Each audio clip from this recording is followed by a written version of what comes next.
Basic math with Mridha sir এই Facebook page এবং basic math with Mridha sir এই YouTube channel থেকে আপনাদেরকে স্বাগতম। আজকে আমি ষষ্ঠ শ্রেণীর গণিতের 1.3-এর 4 নম্বর প্রশ্নের আলোচনা করছি। 4 নম্বর প্রশ্নে মোট 3টা অঙ্ক আছে। এই 3টা অঙ্কের মধ্যে আমি ক এবং খ আগের দুটি লেকচারে করে দিয়েছি। আজকে আমি গ নাম্বার অঙ্ক করে দিচ্ছি। তো বরাবরের মতোই আপনাদের প্রতি একটা অনুরোধ, যদি আমার এই ভিডিওটা আমার ফেসবুক পেজ থেকে দেখে থাকেন তাহলে আমার Facebook page basic math with Mridha স্যারকে অবশ্যই আপনারা ফলো দেবেন। আর যদি ইউটিউব চ্যানেল থেকে দেখে থাকেন তাহলে basic math with Mridha sir এই ইউটিউব চ্যানেলটাকে আপনারা অবশ্যই সাবস্ক্রাইব করে পাশে থাকবেন। চলুন অঙ্কটা করে দিই। তাহলে আমাদেরকে ইউক্লিডের পদ্ধতিতে লসাগু নির্ণয় করতে গেলে এই যে সংখ্যাগুলো দেওয়া থাকবে সেই সংখ্যাগুলো আমাদেরকে এইভাবে কমা দিয়ে লিখতে হবে। লিখে আমাদেরকে এরকম একটা স্ট্রাকচারের মধ্যে রাখতে হবে। এখন এইখানে এমন একটা সংখ্যা আমরা লিখতে হবে যে সংখ্যা দিয়ে এই যে সংখ্যাগুলো দেয়া আছে এই সংখ্যাগুলোর কমপক্ষে দুইটাকে আমাদেরকে ভাগ করা যায়, এরকম একটা সংখ্যা এখানে লিখতে হবে। তাহলে আমরা দেখতে পাচ্ছি এখানে 3টে অঙ্ক ডান পাশে শূন্য আছে, তার মানে এগুলোকে 2 দ্বারা ভাগ করা যায়। তাহলে আমরা এখানে 2 লিখি। তাহলে যেটাকে ভাগ করা যাচ্ছে না, দেখেন আগের 2টা অঙ্কে কিন্তু এই এই যেটা যে কথাটা এখন বলছি সেটা ছিল না। এইবার কিন্তু একটা নতুন একটা টার্ম এখানে আসবে। তাই আমার ভিডিওর প্রত্যেকটাই আপনারা স্কিপ না করে প্রত্যেকটা ভিডিওই, যদি গণিত বেসিক শিখতে চান তাহলে প্রত্যেকটা ভিডিওই কিন্তু দেখতে হবে। কারণ একটা বোর্ডের বইগুলো এমনভাবে সাজানো যে 2-3টা অঙ্ক দেয়া থাকলে 2-3টা অঙ্কই ভিন্ন ভিন্ন ধরনের, এমনভাবে সাজিয়েছে যেন আপনি ভিন্ন ভিন্ন ধরনের অঙ্ক শিখতে পারেন এবং অসংখ্য অঙ্ক আপনারা সমাধান করতে পারেন। যেমন এই অঙ্কের ক্ষেত্রে দেখেন এখানে কিন্তু আমার এই 33কে 2 দ্বারা ভাগ যায় না। সেক্ষেত্রে আমরা কি করব? সেক্ষেত্রে করব কি, এই 33টা যেভাবে আছে সেভাবে নেমে যাবে। এই 55কেও 2 দ্বারা ভাগ যায় না। সেক্ষেত্রে কি হবে, এই 55টাও যেভাবে আছে সেভাবে আমরা এখানে নিয়ে আসব। এইবার এই 60কে ভাগ যায় তাহলে ভাগ দিলে হবে 30। এই 80কে ভাগ যায়, 80কে ভাগ দিলে হবে 40। এই 90কে ভাগ যায়, সেক্ষেত্রে 90কে 2 দ্বারা ভাগ করলে হবে 45। আবার আমরা দেখি 2 দ্বারা যায় কিনা। অবশ্যই যাবে, কারণ দেখা যাচ্ছে কমপক্ষে 2টি অঙ্কের ডান পাশে শূন্য আছে, তাহলে এটা 2 দ্বারা বিভাজ্য হয়। তাহলে এক্ষেত্রেও এই 33 যেভাবে আছে সেভাবে নেমে গেল, এই 55 যেভাবে আছে সেভাবে নেমে গেল। এখন এই 30কে 2 দ্বারা ভাগ করলে হবে 15, আর এই 40কে 2 দ্বারা ভাগ করলে হবে 20, আর এই 45কেও আর 2 দ্বারা ভাগ করা যায় না, তাই নেমে গেল। আচ্ছা, এখন দেখা যাচ্ছে শুধু একটা মাত্র জোড় সংখ্যা আর বাকিগুলো কি বিজোড় সংখ্যা হয়ে গেছে। তার মানে কি, আমরা আর 2 দ্বারা ভাগ করতে পারবো না। এবার 3 দ্বারা ভাগ করতে পারি কিনা দেখি। যেহেতু এখানে 3 আছে তাহলে 3 যোগ করলে 6 হবে।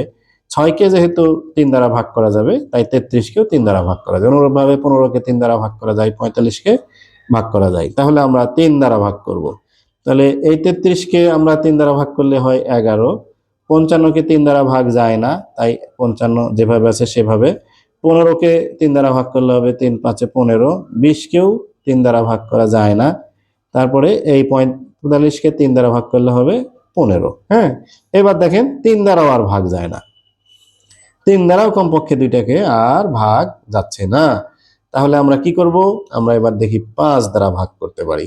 তাহলে এই 11কে 5 দ্বারা ভাগ যায় না, তাই যেভাবে আছে সেভাবে নেমে গেল। এই 55কে 5 দ্বারা ভাগ করলে হবে 11। আবার এই 5কে 5 দ্বারা ভাগ করলে হবে 1। এই 20কে 5 দ্বারা ভাগ করলে হবে 4। আর এই 15কে 5 দ্বারা ভাগ করলে হবে 3। এইবার দেখেন দুইটাতেই 11 আছে, তাহলে আমরা 11 দ্বারা ভাগ করতে পারবো। তাহলে এখানে হবে 1, এখানে হবে 1, এই 1 নেমে গেল। 4কে ভাগ করা যায় না, 4ও নেমে গেল, এই 3ও নেমে গেল। আর আমরা কোনো কিছু দ্বারা ভাগ করতে পারছি না।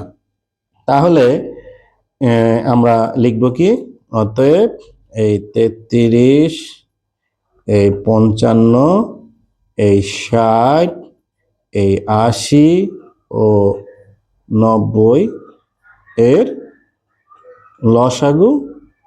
লসাগু কি হবে? আমরা এই যে এগুলো গুণ করে দেব।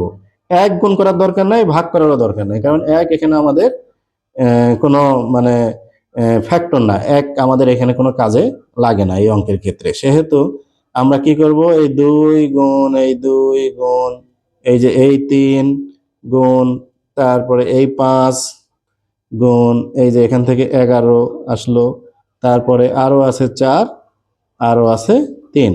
তাহলে গুণফলটা কত হবে আমরা এখানে লিখে দিলেই এগুলো লসাগু পেয়ে যাব। তাহলে আমরা দেখি, আমরা এদিক থেকে করি, তাহলে আমাদের গুণ করতে একটু সুবিধা হবে। আমরা এই যে এই 4 3 সাথে এইগুলো আগে গুণ করে তারপরে সবগুলোকে 11 দ্বারা গুণ করব, তাহলে আমাদের জন্য সুবিধা হবে। 2 এ 2 এ 4, 3 4 এ 12, 5 12 60, 60 কে 3 দ্বারা গুণ করলে হবে 180, 180 কে আমরা 4 দ্বারা গুণ করি আগে, তাহলে 180 যে যার মতো গুণ করবেন, সমস্যা নাই, আমি আমার মতো করে করছি। 180 কে আমরা 4 দ্বারা গুণ করি, তাহলে হবে 0 4 18 72 720। এই 720 কে আবার 11 দ্বারা গুণ, তাহলে 11 দ্বারা গুণ করলে কত হচ্ছে যে 0 2 এত, তারপরে এই ডান পাশে একটা 0, তারপরে আবার এখানে 0, তারপরে 2, তারপরে 7, তাহলে হচ্ছে কত 0 2 7 আর 2 9, এই 7920। এটাই হচ্ছে, আমরা এটা রাফে লিখে দিব। হ্যাঁ, আমরা এটা লিখবো রাফ, এরকম করে আমরা একটা আন্ডারলাইন করে দিব, তাহলে আলাদা হয়ে গেল রাফটা। তাহলে সমান হবে 7920। এটাই সেই নির্ণেয় লসাগু। অতএব নির্ণেয় লসাগু, নির্ণেয় লসাগু সমান 7920। এখানে সমানটা দেওয়ার দরকার নেই। হ্যাঁ, এটা সমান দেওয়ার দরকার নেই। অনেক ক্ষেত্রে আপনার অনেক স্কুলে উত্তর লিখতে বলে, উত্তর যদি কোথাও লিখতে বলে টিচাররা, তাহলে কি করবেন, এখানে উত্তরটা লিখে দিবেন। আর যদি লিখতে না বলে এতটুকু করে দিলেই অঙ্ক হয়ে যাবে। তো ঠিক আছে, সবাই ভালো থাকুন, সুস্থ থাকুন, আর আমার চ্যানেলের পাশেই থাকুন। ইউটিউব চ্যানেল থেকে দেখলে YouTube channel basic math with Midha স্যারকে সাবস্ক্রাইব করুন, আর ফেসবুক পেজ থেকে দেখে থাকলে বেসিক ম্যাথ উইথ মিধা স্যারকে ফলো দিয়ে পাশে থাকুন। আল্লাহ হাফেজ।